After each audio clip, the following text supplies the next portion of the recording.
rw'Ifatimo amwiyereka. nababwiye ngo yagiraga mubwiye ati Yohana, nubwo itorero riri kubabazwa abakristo bagapfa bakaba bashize bicwa, ariko ngewe nyiri itorero ndacyahari kandi ndacyaribereye maso. nimuhumure, nimukomere, igihe nikigera nzagira gute, nzagaruka kandi nzabajyana. arangije ngo yamwiyeretse muri ubu buryo ngo Yohana ngo yagiye kumva yumva ngo ijwi risumba cyane nk'iry'impanda, ngo arangije aryumvishe ngo arahindukira kugira ngo yumve uri kuvugana nawe. ngo agihindukira ngo ikintu cya mbere yabonye, haleluya, ngo yagiye kubona ngo abona ibitereko 7 by'amatabaza. Imana ishimwe cyane. Yesu ashimwe. Dushimiye Imana duhaye iteraniro ryiza muri iki gitondo kugira ngo tuganire ku ijambo ryayo. Bushize nababwiye ko iri teraniro riba ritandukanye n'andi materaniro yose. Ni iteraniro rikwiye kubahwa ndetse rikishimirwa n'umuntu warigezemo. Nababwiye ko Imana Data ibirimo kugira ngo ikwihere urukundo, hanyuma Kristo Yesu naba ririmo kugira ngo agende akiza abantu be, hanyuma n'Umwuka Wera abarimo kugira ngo agende akemura bya bindi byose byananiranye. Iteraniro rero ritandukanye n'andi materaniro yose muba muzi, niyo mpamvu nurigera muzajya ushimira Imana. Haleluya. Ndagira ngo tugire gutya tuyicyubahiro. Imana ishimwe cyane. Mazina nitwa Nkunzurwanda Alphonse. Hanyuma mfite umudamu n'abana 7, ntuye ku Gisozi, ndumubwiriza butumwa bwiza, nkorera umurimo w'Imana anga ku Gasave. Ubwo ndabwira abashyitsi, abandi bo turasanga. Hanyuma maze ibyumweru nka 2 ndateranira ahangaha. Ku cyumweru cyabanje nari nagiye mu itorero rya Kamashashi, niho niriwe mvuga ubutumwa bwiza. Hanyuma ku cyumweru cyakurikiyeho nari najyanye na Korali Jehova Jire mu ivugabutumwa hari i Remera. Bose baduhaye intashyo, ni mwakira intashyo za bene so muri Kristo. Imana iduhana umugisha. Reka dufate Bibiliya zacu dusome ijambo ry'Imana. Uyu munsi turasoma igitabo cy'ibyahishuriwe Yohana, ni igitabo cya nyuma. Ihute mugereyo, turasoma n'igice cya mbere. Turahera ku murongo wa 12 hanyuma tuze kugeza ku murongo wa 19. Hanyuma turaza gusoma n'ubundi muri icyo gitabo 22, 14 na 15, igice cya 22 wa 14 kugera kuri 15. Byahishuriwe Yohana, page ni ya 250 mu isezerano rishya. Icyo gitabo cya nyuma turasoma n'igice cya mbere, dusoma umurongo wa 12 tugeze hepfo kuri 19. Nuko mpindukizwa no kureba ijwi ryavuganaga nanjye, mpindukiye mbona ibitereko by'amatabaza 7 by'izahabu, kandi hagati y'ibyo bitereko by'amatabaza mbona usa n'umwana w'umuntu, yambaye igishura kandi yambaye umushumi w'izahabu mu gituza. Umutwe we n'umusatsi we byeraga nk'ubwoya bw'intama bwera cyangwa nka shelegi, n'amaso ye yasaga n'ibirimi by'umuriro, ibirenge bye bisa n'umuringa w'umuteke utunganirijwe n'umuriro wo mu ruganda, n'ijwi rye ryari rimeze nk'iry'amazi menshi asuma. Mu kuboko kwe kw'iburyo yari afashe inyenyeri 7, mu kanwa ke havamo inkota ityaye ifite ubugi impande zombi. Mu maso he hari hameze nk'izuba iyo rityaye. Mubonye ntyo mwikubita imbere nk'upfuye, ashyiraho ukuboko kw'iburyo arambwira ati witinya, ndi uwa mbere kandi ndi uw'imperuka kandi ndi uhoraho. icyakora nari narapfuye, ariko none dore mporaho iteka ryose, kandi mfite imfunguzo z'urupfu n'iz'ikuzimu. Nuko wandika ibyo ubonye n'ibiriho n'ibiri bukurikireho, hanyuma n'ubwiru bw'inyenyeri ndwi izo mbonanye mu kuboko kwanjye kw'iburyo, n'iby'ibitereko by'amatabaza 7 by'izahabu. Dore izo nyenyeri ndwi nizo bamarayika b'ayo matorero 7, naho ibitereko by'amatabaza 7 nibyo amatorero 7. Amen. Hanyuma mujye inyuma igice cya 22 nicyo gice cya nyuma giheruka Bibiliya 22 14 ndetse n'umurongo wa 15. Haranditse ngo hahirwa abamesera ibishura byabo kugira ngo bemererwe kwegera cya giti cy'ubugingo, kandi banyure mu marembo binjire muri rwa rurembo. Hanze hazaba imbwa n'abarozi n'abasambanyi n'abicanyi n'abasenga ibishushanyo n'umuntu wese ukunda kubeshya akabikora. Amen. Bana data, turagushimye, tugushimiye neza zawe n'ubuntu bwawe, tugushimiye kugira neza kwawe. Uyu ni umwanya turimo tuganira ku ijambo ryawe. Uru rukubane natwe, urihire kuko uri Imana nziza.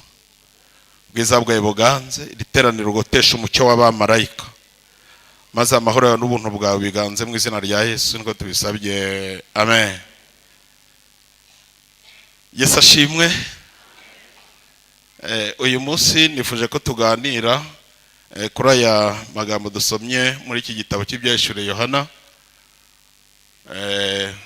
Message irimo ikomeye ni uburyo Yesu yongeye kwiyereka itorero. Uburyo yongeye kwiyereka itorero nyuma yo kugira gute, yo gusubira mu ijuru. Amaze gusubira mu ijuru, itorero ryahuye n'imiraba myinshi, rihura n'akaga, rihura n'ibigeragezo, ariko Yesu yongera kubiyereka abwira ati nubwo mubabazwa, nubwo mubabara, nubwo muhura n'akaga, ariko ngewe Yesu ndacyagize gute, ndacyahari. Nimukomere kandi nzaza kugira gute, nzaza gutwara itorero. Urebye niyo message nyamukuru irimo. Hanyuma turaza kureba kuri ibi bintu 7 dusomye bigaragaza icyubahiro n'ubwiza bya Yesu Kristo. Dusomye iki gitabo cy'ibyahishuwe, kambanze nkivugeho gato. Iki gitabo cy'ibyahishuwe nicyo gitabo cya nyuma muri Bibiliya. Bundi Bibiliya igizwe n'ibitabo 66, 39 byo mu isezerano rya kera, hanyuma na 27 byo mu isezerano rishya. Iki gitabo rero nicyo cya 66 muri Bibiliya yose, kikaba icya 27 mu isezerano rishya. Ni igitabo cyiza cyane kuko ni igitabo kitubwira aho tugana naho tuzaba nyuma y'ubu buzima. Niyo mpamvu nk'abakristo mbinginga cyane ngo mujye mugisoma, kuko ijambo ry'Imana ubwacyo muri iki gitabo kiratubwira ngo hahirwa abasoma ubu buhanuzi bakabwitondera ndetse bagakora n'ibyo bugira gute, busaba. Ni igitabo rero cyiza cyane ku bakristo, kitubwira aho tujya, kitubwira naho tuzaba nyuma y'ubu buzima. Iyo usomye igitabo cy'itangiriro kikubwira itangira ry'ibintu byose, uburyo ibintu byaremwe, uburyo isi yaremwe, kikakubwira uburyo umuntu yaremwe, kikakubwira uburyo umuntu yacumuye akaza gutandukana n'Imana, kikakubwira uburyo icyaha cyinjiye, ndetse kikakubwira n'uburyo umuntu yatandukanye n'Imana. Hanyuma yisomye iki gitabo cy'ibyahishuwe cyo noneho kikugaragariza iherezo ry'ibyo byose, kikakwereka n'uburyo wa muntu azongera kubana n'Imana iteka ryose. Haleluya. Ni igitabo cyiza rero, ndabinginga cyane ngo mujye mugira gute, mujye mugisoma. Iki gitabo cyanditswe nande? Nashatse kunyuramo gato kugira ngo mubimenye neza. Iki gitabo cyanditswe na Yohana, intumwa ya Yesu. yego mu isezerano rishya dusangamo ba Yohana batatu. Mpamvu nashatse kubivugaho nuko hari abantu bajya kwigisha hanyuma bakaza kwitiranya abo ba Yohana. Iki gitabo cy'ibyahishwe cyanditswe na Yohana intumwa. Abo ba Yohana batatu ni bande? Yohana wa mbere ni Yohana umubatiza. Iyo dusomye mu butumwa bwiza bwa Yesu Kristo ko bwanditswe na Luka igice cya mbere 5, atubwira ko hari umutambyi witwaga Zakariya afite umugore witwa Elizabeth. Uyu Elizabeth batubwira ko yari ingumba. Ngo umunsi umwe Zakariya agiye gutamba, ngo marayika w'Imana aramanuka aramubwira ati, Zakariya, dore umugore wawe azabyara umwana w'umuhungu uzamwite Yohana, kandi uwo mwana w'umuhungu azaba umuntu ukomeye, uramenye muzamucunge neza ntazigera agira aho ahurira n'ibisindisha, kubera ko uwo nguwo niwe uzaza kubanziriza Kristo Yesu. Ngo Zakariya arangije arashidikanya ntiyemera ibyo bintu. Ngo ako kanya marayika w'Imana ngaramubwira ati, kuko ushidikanyije urabikiranye kugeza igihe uwo mwana azagira gute, azavukira. Niko byagenze. Uyu Yohana yaravutse, hanyuma niwe wakuze akura mu butayu arigisha aba intego za Yesu. Uyu Yohana niwe wabatije Kristo Yesu. Hanyuma amaze gukora umurimo, kandi ndagira mbabwire ko yamurushaga igihe cy'amezi 6, ndetse n'uwo murimo wukoze mu gihe cy'amezi 6. Amaze gukora uwo murimo, Herode yamuciye igihanga arapfa, birangira aho ngaho. Uyu Yohana umubatiza nta gitabo na kimwe muri Bibiliya yigeze yandika. Yohana wa kabiri ni uyu Yohana intumwa ya Yesu wanditse iki gitabo cy'ibyahishuriwe Yohana. Uyu yari intumwa ya Yesu, ndetse we na Yakobo bavukanaga. Bibiliya iratubwira hariya mu butumwa bwiza bwa Yesu Kristo ko bwanditswe na Matayo igice cya 4, nimuza gusoma ku murongo wa 18 kugera kuri 20, aratubwira ngo Kristo Yesu ari kugenda ku nyanja y'i Galilaya, ngo abona uwitwa Andereya na Petero, abona bo baravukanaga, ngo bari abarobyi. Hanyuma arangije ngarabahamagara arababwira ngo, inshundura nimuzireke, ahubwo munkurikire nzabagira abarobyi b'iki b'abantu. Ngo aragenda yegeye imbere, haleluya, ngo ahasanga uwitwa Zebedayo, ngo ari kumwe n'abahungu be Yohana na Yakobo. Ngo nabarangije agira gute, arabahamagara arababwira ati, nimurambike ibyo byose munkurikire, ahubwo nzabagira abarobyi b'iki b'abantu. Ngo barangije basiga n'ibintu byose, barangije baramukurikira. Uyu Yakobo mwene wabo na Yohani nawe numwe mu ntumwa za Kristo Yesu, ariko wagize gute, wapfuye hakiri kare. Uyu nguyu niwe wishwe na Herode. Ngo Herode umunsi umwe maze kumwica, ngo ahamagara abayuda, ngo baricara, atangira kubatekerereza uburyo byagenze, atangira kubabwira ngo igikorwa gikomeye yakoze. Ngo abayuda babwira Herode ati, noneho ntago ari umuntu turi kuvugana, ahubwo ni marayika w'Imana wamanutse wicaye turi kuvugana. Ngako kanya marayika, haleluya, ngo aramanuka aramukumbanya, ngo ahinduka inyo. Bene data, ndagira mbabwire ngo iki cyubahiro cy'Imana nta wundi muntu uzagira gute, nta wundi muntu uzakitirirwa. Nimubona batangiye kubagereranya n'Imana, muzamenye ko muri mu kaga gakomeye. Iki ni icyubahiro cy'Imana, haleluya. Mujye mugira gutya mukihe, kuko ni icyayo kandi iragikunda. Imana ishimwe cyane. Uwo Yakobo yarangirije aho ngaho. Mu bitabo Yohana yanditse, agenda atubwira ko yari inshuti ya Yesu, yakundaga Yesu cyane. Ngo kandi niyo babaga bari kumwe, ngo yakundaga kumwiyegamiza cyane. Ubu bushuti bwe rero ntago bwaturutse ku kindi, bwaturutse kumugirira inyota no kumushaka cyane. Iyo usomye mu bitabo by'amateka, bakubwira ko nyina w'uyu Yohana witwa Salomo ashobora kuba yaravukanaga na nyina wa Yesu. Ariko Yohana gukurikira Yesu ntago ari uko yari mwene wabo na nyina na Yesu, ahubwo yamukurikiye kubera ko amukunze. ngo yaramukundaga cyane. Haleluya. Bibiliya mu migani akatubwira ati nkunda abankunda, kandi abashakana umwete wose bazagira gute? Bazambona. Hanyuma muri ubutumwa Yohana yanditse aravuga ngo abakunda Imana nibo bamenywa nayo. Haleluya. Ngo kandi mwene abo ngabo ngo Imana igenda ibarinda umubi. Ngo Imana igenda igira gute? Ibarinda umubi.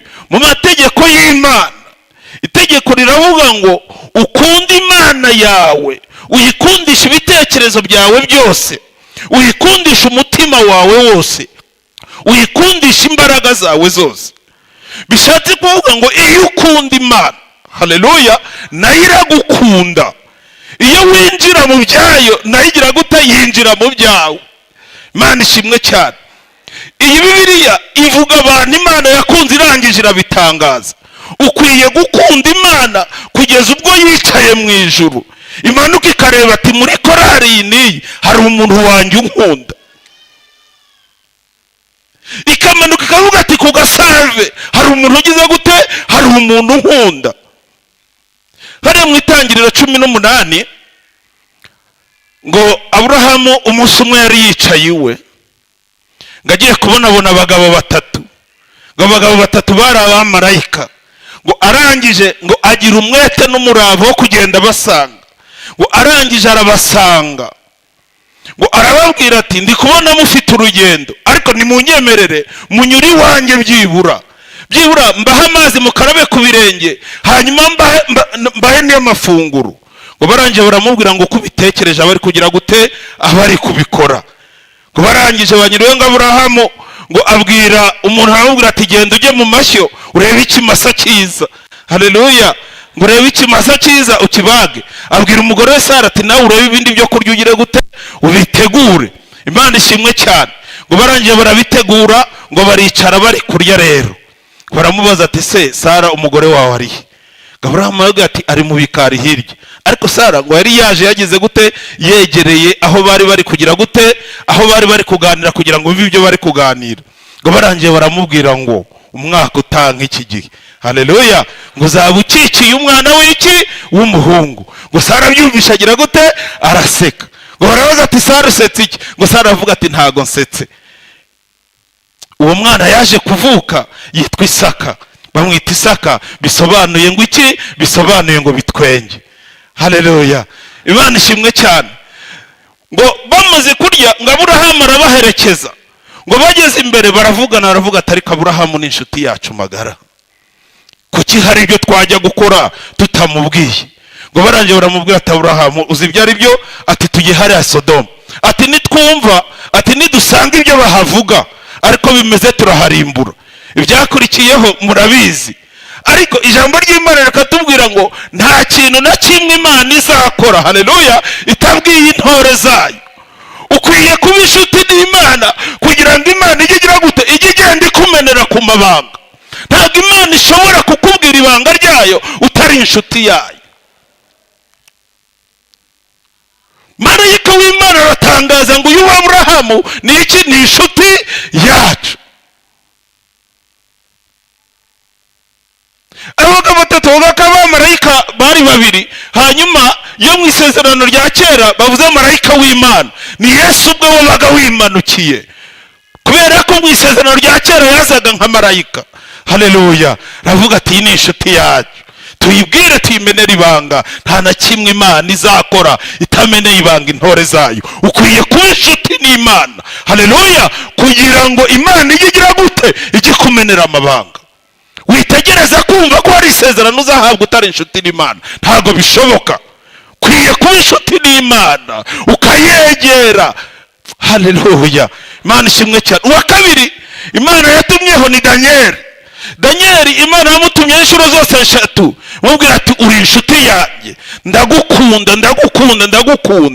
Kwiye gukunda Imana kugeza ubwo igutuma ukigira gute? Igukunda. Undi Imana yatumyeho, undi Yesu yavuze ko ari inshuti ye, n'uyu Yohana watwandikiye iki igitabo. Uyu Yohana kubera kwegera Yesu cyane no kuba inshuti ye cyane byatumye amuvugaho kurusha uko abandi bantu bamuvuzeho. donc iyo ukunda Imana ugakunda Yesu ukamwegera cyane ukabana nawe cyane, bituma urushaho kugenda umuhishurirwa, bituma urushaho kugenda umumenya neza. Haleluya. Matayo yandika yaravuze ati uyu Yesu ko namubonye. Haleluya. Uyu Yesu ni umwami, uyu niwe mwami wari warahanuwe kuva kera. Haleluya.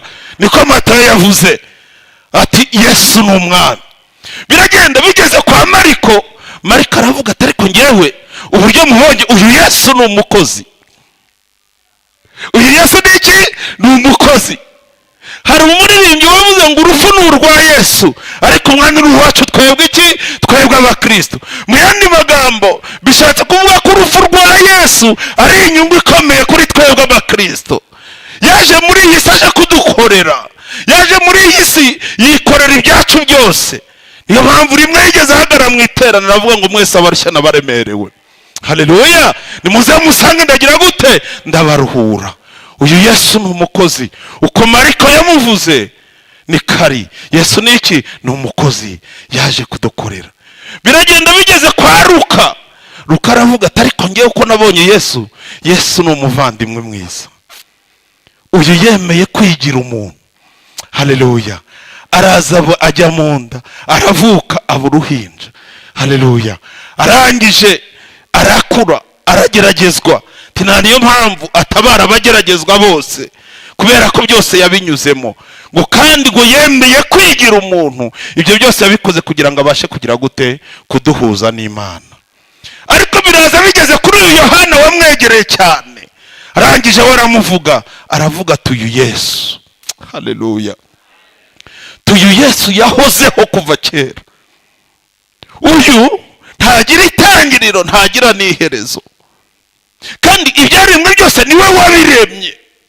Donc abandi igihe ari kuvuga ati ni umwami, ni umukozi, ariko ntuze we Yohana warenze aho ngaho ageze hirya isi itaragira gute? Itarabara, avuga ati ibintu byose niwe wagize gute? Niwe wabiremye. Haleluya. Kumwegera cyane byatumye abasha kugira gute? Abasha kumuhishurirwa. Uwo niwe Yohana wa kangahe? Wa kabiri wanditse iki gitabo. Yohana wa gatatu, ndagira ngo Pastor Jacques afate Bibiliya na mikrofone hariya mubwire hadusomera. Dusomere mu gitabo cy'ibyakozwe n'intumwa ibice 12 n'umurongo wa 12. 12 ibyakozwe n'intumwa n'umurongo wa 12 hadusomere. Byakozwe n'intumwa 12 umurongo wa 12 aravuga ngo akibitekereza atyo asohora kwa Mariya nyina wa Yohana wahimbwe Mariko. Abo bantu benshi bari bateraniye basenga. Amen. Uyu Yohana wa gatatu ni Yohana wahimbwe Mariko. Uyu ntago yigeze aba mu ntumwa za Yesu.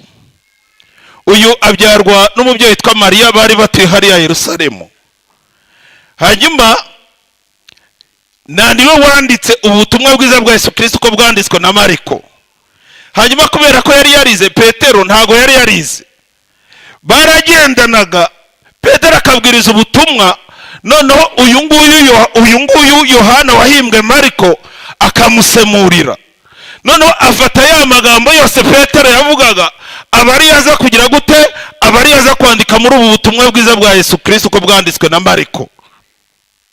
Gira ngo kirumvikanye. Uwo niwe Yohana wa kangahe? Wa gatatu wahimbwe Mariko amaze kwakira Yesu. Bisobanura ngo umwana ukwiye kugira gute? Guhugurwa. Ngabo ba Yohana batatu Bibiliya ivuga. Impamvu mbivuze, haruza kwigisha igitabo cy'ibyahishuwe akavuga ngo Yohana umubatiza niwe wacyanditse, cyangwa Yohana wahimbwe Mariko niwe wacyanditse. Ariko iki gitabo cyanditswe nande? Na Yohana wari intumwa yande? Ya Kristo Yesu. Nicyumvikanye neza? kirumvikanye neza. Reka nongereho aya magambo. Iyi ntumwa Yohana niyo ntumwa itarigeze ihana Kristo Yesu. Mu mibabaro yose Yohana yari ahari. Ubwo bamujyanaga hariya ku musaraba, ngo yarinze agendagerayo kurinda ubwo Yesu yahindukiye aramubona, abonana na Mariya, aramubwira ati mubyeyi dore umwana wawe.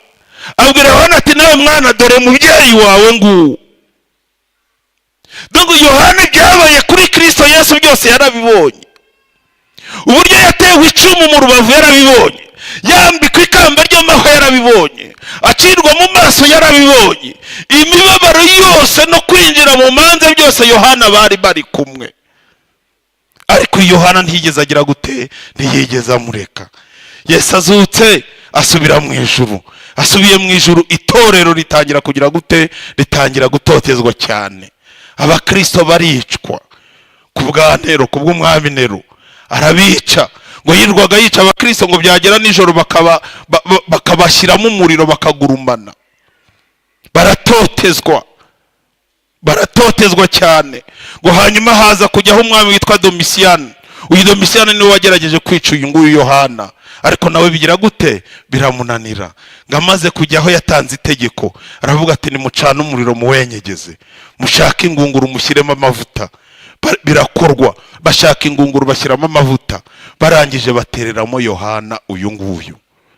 Barangije barapfundikira, barayenyegeza amavuta arakama. Barangije ngo basanga Yohana bafunde, basanga Yohana ngo yicariyemo. Haleluya. Iyo niyo Mana twizeye. Ahubwo ngo basanze yarushijeho kuba mwiza cyane. Igitangaza kiraba. Barangije baravuga ati uyu muntu ni muntu ki? Barangije baratera baravuga ngo reka tumujyane ku karwa kari hagati hehe mu nyanja, ariho hari Ipatimo. Barangije baragenda bagira gute, bamujugunyayo. Agezeyo rero ngo ari ku munsi w'umwami Imana, niho Imana yatangiye kugira gute, kumwihishurira. Ngo umunsi umwe baragenda, ngo bageze hariya ku karwa ngo bajya kumureba. Bageze bari kwandika iki gitabo, barangije bafata ikiganza cye cy'iburyo baragica. Bamaze kugica bakigarura muri Efeso, bakereka abakristo. Abakristo barongera bacika intege. Ariko ngo bamaze kumuca ikiganza. Haleluya. Ngo Imana iraza. Ibyo ni ibitabo by'amateka. Ngirangije n'ubundi irongera imuteraho ikiganza. Arangije ngo arakomeza agira gute, arandika. Ngo basubiyeyo basanga n'ubundi afite ikiganza ari kugira gute, ari kwandika. Barangije baravuga ati mumwihorere. Haleluya. Arandika. Barangije baje kumugarura hehe, muri Efeso. Niho yagize gute, niho yaguye. Iyo niyo Mana yacu. Haleluya. Imana ikora ibitangaza. Haleluya. Ni Imana ikora ibitangaza. Bibiliya ikatubwira ngo Kristo Yesu ko yari kera n'uyu munsi nikagize gute, nikari. Nta gacu ko guhinduka kamugaragaraho. Nuko twebwe tutizera gusa, ariko yaba twizeraga twajya tubona iki, twajya tubona ibitangaza bikomeye. Kristo Yesu ko yari. Haleluya. N'uyu munsi nikari. Uko yakoranye na Yohana niko yagira gute, niko yakorana natwe. Bibiliya nuyisoma ujye wumva mu buryo bubiri. Harimo abantu bakoze ibyiza, harimo abakiranutsi, ariko harimo n'abakoze ibibi. Nuyisoma ujye ureba, ufatira urugero ku bakiranutsi. Haleluya. Hanyuma abakiranutsi ubigireho, hanyuma bakoze ibibi bakwigishe kubyirinda. Musubire mu mateka ya Yohana, uburyo yakunze Yesu, uburyo yabanye nawe. Hanyuma nawe ukunde Yesu, bane nawe. Yesu azagira gute, azakugirira neza. Yongera kumwiyereka rero hariya ku kirwa Ipatimo. Amwiyereka, nababwiye ngo yagiraga mubwira ati Yohana, nubwo itorero riri kubabazwa abakristo bagapfa, bakaba bashize bicwa, ariko ngewe nyiri itorero ndacyahari kandi ndacyaribereye maso. Nimuhumure, nimukomere, igihe nikigera nzagira gute, nzagaruka kandi nzabajyana. Arangije ngo yamwiyeretse muri ubu buryo. Ngo Yohana ngo yagiye kumva yumva ngo ijwi risumba cyane nk'iry'impanda. Ngo arangije aryumvishe, ngo arahindukira kugira ngo yumve uri kuvugana nawe. Ngo agihindukira, ngo ikintu cya mbere yabonye, haleluya, ngo yagiye kubona ngo abona ibitereko 7 by'amatabaza. Imana ishimwe cyane. ngo agiye kubona hagati y'ibyo bitereko birindwi by'amatabaza ngo abone usa n'umwana w'umuntu ahagazemo. umva ko Yesu yongeye kumwiyereka yambaye ubwiza bwo mu ijuru. ngo uwo nguwo mwana w'umuntu yabonye ngo yari yambaye igishura cy'umweru, ngo yambaye ngo gitamirije ikamba ry'izahabu. ngo Yohana ngo arangije aramureba, ngo amureba mu maso, ngo arangije ngo abona umutwe we n'umusatsi we birera cyane nka sheregi bisa nk'ubwoya bw'intama. ngo arakomeza arareba, amureba mu maso, bararebana, ngo abona amaso yaraka nk'ibirimi by'umuriro. ngo aramanura ngo agera ku birenge, ngo abona ibirenge bye bimeze nk'umuringa w'umutege watunganyirijwe mu ruganda. Imana ishimwe cyane. ngo arangije ngo arebye mu kiganza cye, ngo abona afashe inyenyeri ndwi. Imana ishimwe cyane. ngo mu kuvuga ngo ijwi rye ryasohokaga risuma nk'amazi menshi cyane asuma. ngo agiye kubona mu kanwa ke ngo hari gusohokamo inkota ikebera mugi yombi. ngo arangije ngo arebye mu maso ye, ngo abona hararabagirana cyane, ngo abona nk'aho hameze nk'izuba ricanye. ngo Yohana arangije ntiyahita amumenya. uyu ni Yohana wabanye nawe kurinda agera hehe? ku musaraba. arangije ntiyahita agira gute? ntiyahita amumenya. ngo agira ubwoba bwinshi cyane, arangije yikubita hasi, ngo amera nk'upfuye. ngo hanyuma mwiyerekwa ngo Yesu araza amukozaho ikiganza, aramubwira ati humura Yohana, witinya. haleluya, nduhoraho. ati cyakora nari narapfuye, ariko dore ndiho kandi muraho iteka ryose. ati kandi ubu rero urupfu nararutsinze, mfite imfunguzo z'urupfu n'iziki n'izikuzimu. Raje aramubwira ngo ibyo ubona byose ugire gute? ubyandike, ubyohereza amatorero. ibi ni ibyahishuwe, niyo mpamvu mu isezerano rishya ibintu byose byarahishuwe. haleluya, byohereza amatorero kugira ngo bagire gute? bamenye ko ngewe Imana nkibibuka, bamenye ko Kristo Yesu ngihari. reka mvuge kimwe ku kindi, dusenga Imana. uyu musatsi n'uyu mutwe yabonye byera bisobanura iki? cya mbere, bisobanura gukiranuka kwa Yesu. haleluya, uyu Yesu twakurikiye ni umukiranutsi. haleluya. ubwo Pilato yari yicaye ku ntebe y'imanza, umugore we yaramubwiye ati mugabo wanjye nkunda, mutware wanjye nkunda, uramenye ntugire icyo utwara uwo muntu. nijoro narose inzozi, nabonye uwo muntu ari umukiranutsi w'Imana. Yesu yarinze apfa, bagihabya ko ari iki? ari umukiranutsi. ariko umusaraba, haleluya, ngo ku isaha ya 6 ngo amubwira kabiri kugera ku isaha ya 9, ngo isi iratigita, ngo umwenda ukingiriza hera ugira gute? utabukamo. ngo arangije umusirikare wari uri aho ngaho, wari uri bamukubise, arangije aravuga ati ni ukuri kose uyu muntu wabambwe kuri uyu musaraba yari umukiranutsi. arangije agira gute? arabihamya, uyu Yesu twakurikiye ni umukiranutsi. niyo mpamvu dukwiye kumukurikira dukiranuka. haleluya.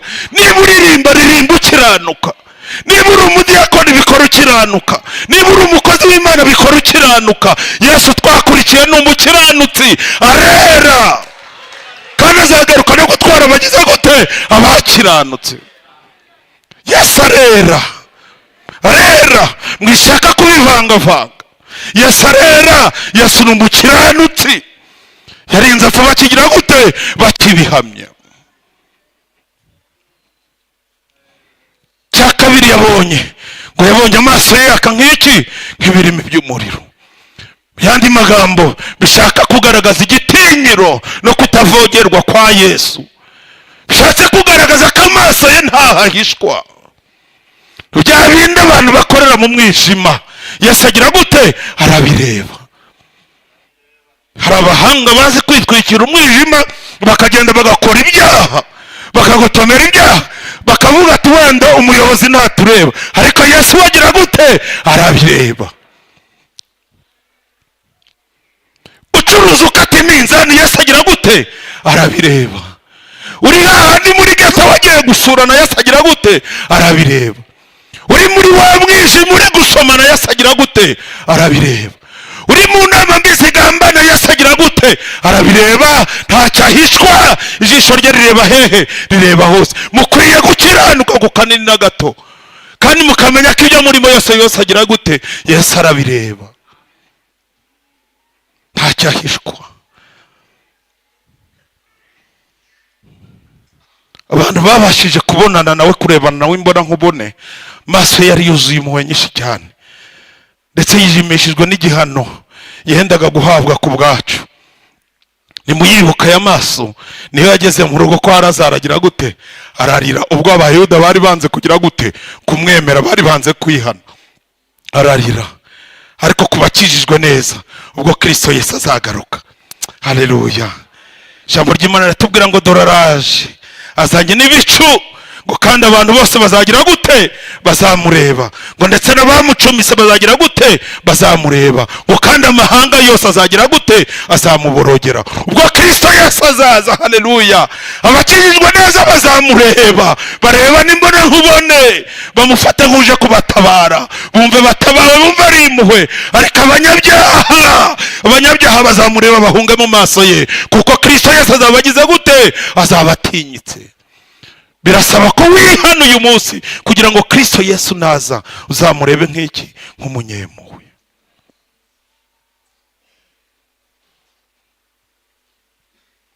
Gatatu, ngo ijwi rye ryari rimeze nk'iry'amazi asumba cyane.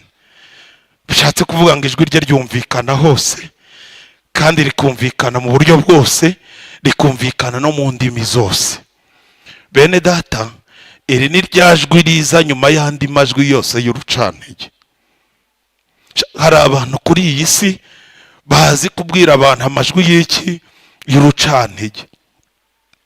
Ntibatinye kukubwira uri umukobwa mwiza warezwe neza, ntibatinye kukubwira ngo ntuzigera ushaka, bakanakubwira ngo gafuta agize gute? Gafuta abyaye. Iri jwi rya Yesu rikaza rikubwira ati yewe si no gushaka gusa, ati ndakurebera umusore mwiza, ndetse uzabyara n'abana. Si no kubona abana gusa, uzabona n'abuzukuru, ubone n'abuzukuruza n'ubuvivi. Iri jwi rya Yesu niko rikora. Iri ni ijwi riza rikubwira. Hamwe abaganga bakubwiye tumva ibyo gukira byo ntabyo, tugenda utegereze upfe, warangiza wakwicara ku mukeka gatoya, ijwi rya Yesu rikamanuka rikakubwira tumva ugiye kubaho, nkongereye iminsi yo kugira gute? Nkongereye iminsi yo kubaho. Iri ni ijwi rikura mu rupfu umuntu yarugezemo. Nimumwibuke igihe yari bwizaga wa mugore, Bibiliya iratubwira ngo yiriwe ku musozi wa Elayono, ngo bukeye mu gitondo mu museke wa kare ngajya mu rusengero. Ngageze mu rusengero ngo bazana umugore bari bafashe agira gute? Asambana. Ngo baramubwira ati mwigisha, uyu mugore tumufashe asambana, kandi amategeko ya Mose avuga ko agomba guterwa amabuye akagira gute? Agapfa. Ngo ariko ibyo byose babivugaga ngo yunamye hasi, ngo ari kwandikisha iki? Ari kwandikisha urutoki.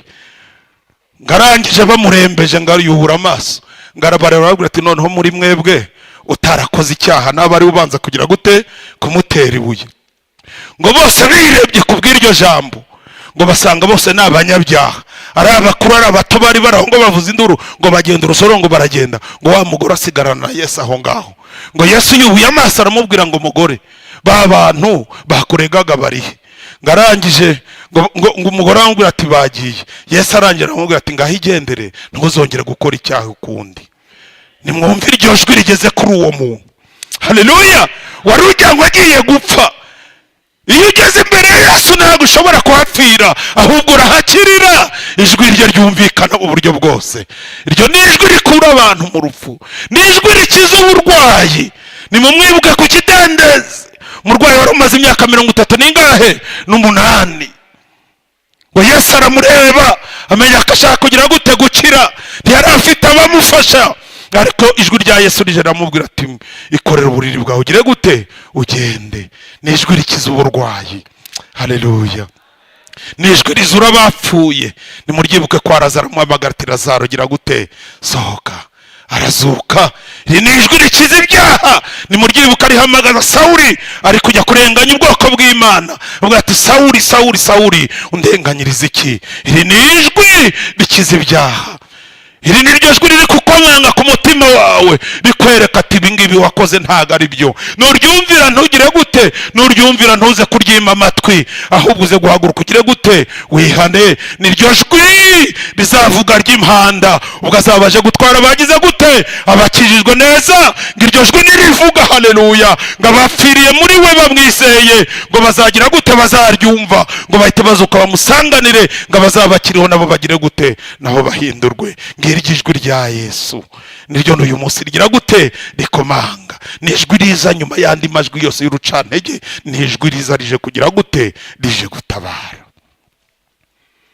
Kindi ngo yamubonanye inyenyeri ndwi mu kiganza cy'iburyo, ngabona yicana hagati y'ibitereko 7 by'amatabaza. Biriya bitereko 7 by'amatabaza bivuga amatorero. Yavugaga ari amatorero yagomba kwandikirwa. Hanyuma ngo izo nyenyeri ndwi ni abamarayika. Bene data, Kristo nyiri torero aryicayemo. Kristo nyiri torero agize gute? Aryicayemo. Nubwo mwabona imiraba, nubwo mwabona ibibaca intege, nubwo mwabona ibigenda bihinduka ku isi, ariko Kristo nyiraryo aryicayemo kandi agize gute? Aribereye maso, kandi nta kizabasha kurinyeganyeza. Nubwo amarembo y'ikuzimu yagira gute? Yazikuka, nta cyazagira gute? Nta cyazaritwara. Itorero Kristo nyiraryo agize gute? Aribereye maso. Haleluya. Kandi ngo afite n'abayobozi baryo mu kiganza cye, bakozi b'Imana. Kristo Yesu agize gute? Arabazi. Baririmbyi bakristo arabazi, ngo intama zarazizi kandi nazo ngo zumva ijwi rye, ngo azifite mu kiganza kandi ntawe ubasha kugira gute? Kuzivunuramo. Ubwoba mufite n'ubwiki, terabwoba rya Satani ntirikwiye kubaho. Kristo nyiraryo ari mu itorero kandi aribereye maso, kandi ntacyo rizagira gute? Ntacyo rizaba. Nimukomere, nimukomere, mukorere Imana. Kristo Yesu arahari kandi azaza kugira gute? Azaza kutujyana duhembe. Kristo Yesu arahari, nyiri torero arahari, aribereye maso, aribereye maso. Winanirwa, winanirwa, Yesu ari bugufi bwo kuza kandi azatwara abakijijwe neza. Haleluya. Hanyuma ngo ikindi yabonaga, ngo yamubonye yambaye igishura, ngo gitamirije ikamba ry'iki? Ry'izahabu. Shatse kuvuga ngo Kristo Yesu ni umutambyi, niwe mutambyi mukuru, kandi gitangaje yabaye igitambaba n'umutambyi kuko yinjiranye amaraso yahera cyane. Haleluya. Ngo yicaye iburyo bw'Imana Data, ngahora dusabira uko bwije nuko bugize gute? Nuko bukeye. Kristo Yesu agize gute? Ni umutambyi. Haleluya. Imana ishimwe cyane. Hanyuma ngo mu kanwa ke havagamo inkota igize gute? Ikebera mu yombi. Ni ijambo rye, iri niryo rigenda rikinjira mu muntu, rigakemura ibintu, rikakumurikira, rikakubwira ngo aha ngaha wakoze nabi, hanyuma warangiza ugahaguruka ukagira gute? Ukihana. Imana ishimwe cyane. Kristo Yesu ndamukunda, iyo ndi kumuvuga ndamukunda cyane, numva mukunze cyane. Nawe ujye ugira gute? Umukunda. Bibiliya tubwiye ngo hahirwa abamesera ibishura byabo kugira ngo babashe kugira gute? Babashe kwegera igiti cy'ubugingo, ngo babashe kwegera ya marembo, binjire mu rurembo. Hanze yarwo hazaba imbwa, hazaba abarozi, hazaba abasambanyi, hazaba abicanyi n'abandi bose bakunda kubeshya kandi bakagira gute? Bakabikora. Ubutaha nzabigisha ku rurembo rushya Yerusalemu. Haleluya. Aho twitege, aho turi kujya. Bibiliya tubwira ko ngo ruzaba rufite amarembo angahe? Rufite amarembo 12. Yinjiramo, ngo hanyuma kuyegera gusa rero, mbere kwinjira mu rurembo birasaba kubanza kwihana ibyaha. Nta bagambanyi bazagerayo, nta babeshyi bazagerayo, nta banyabinyoma bazagerayo, nta basambanyi bazagerayo, nta bicanyi bazagerayo, ngo ahubwo bazagera ayo marembo ubwayo n'abakijijwe neza.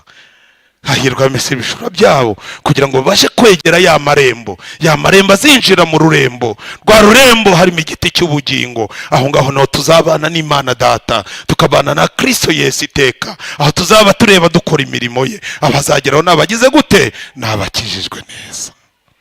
ndashoje, reka dusenga Imana. Ubanye na Yesu neza, ukunda Yesu, niba ushaka ko Yesu akumenera amabanga, reba ko hari ibigutandukanya nawe ubyegezeyo, hanyuma Yesu mwegere umubwire ngo Yesu ndaje. Haleluya. Kristo Yesu ari bugufi bwo kuza. Mpamvu Yohana yanyuze mwa biriya bintu byose nuko yakunze Yesu, abana nawe aramwegera cyane. Niba ushaka guhishurirwa Yesu mwegere. Baririmbye muririmba akaririmbo kagufi cyane, hanyuma umuntu wumva hari kimutandukanya na Yesu haguruke. Nabwiye ko Yesu ari muri iri teraniro, aragira ngo akubabarira kwihera imbabazi. Uhaguruke numva hari ikigutandukanya n'abatarakira Yesu, muze tubasengera Imana, kuko Yesu ari bugufi bwo kuza. Kandi Yesu arashaka kujya avugana nawe, arashaka kujya akorana nawe, arashaka kujya anyura iwawe nk'uko yanyuze kwa Aburahamu akavuga ati uyu ni inshuti yanjye, kandi nagera iwawe ibintu byose azasiga bishyize ku murongo. Ageze kwa Aburahamu yasize atanze y'Isaka, yasize atanze y'umwana umuhungu, ibyo byose byananiranye iwawe. Haguruka, ndagira ngo uhaguruka wiyunge na Yesu, hanyuma Yesu aze guca iwawe, aze kurara iwawe, hanyuma arasiga bikemuye byose. Wumva hari kimutandukanya n'Imana, muririmbe, nahaguruke tumufashe gusenga Imana. Haruko ya duhagije amaraso. Tebuka, Yesu arashaka kukugirira neza, ariko arashaka kubanza kwiyunga nawe aho wagenze nabi. Nta musambanyi uzajya mu ijuru, nta munyabinyoma uzajya mu ijuru. Bantu bishwe n'ibinyoma barirwa babeshya. Ngwino tebuka tuguhuze na Yesu. Hagije amaraso, mbese imyambaro yawe wireda. Umukiza bwazagaruka afite icyubahiro n'ubwiza. Ngwino wiyunge na Yesu. Yesu arashaka kukumenera amabanga, ariko ayamenera abakiranutsi, ayamenera abakijijwe neza. Mubika uri iby'umwaka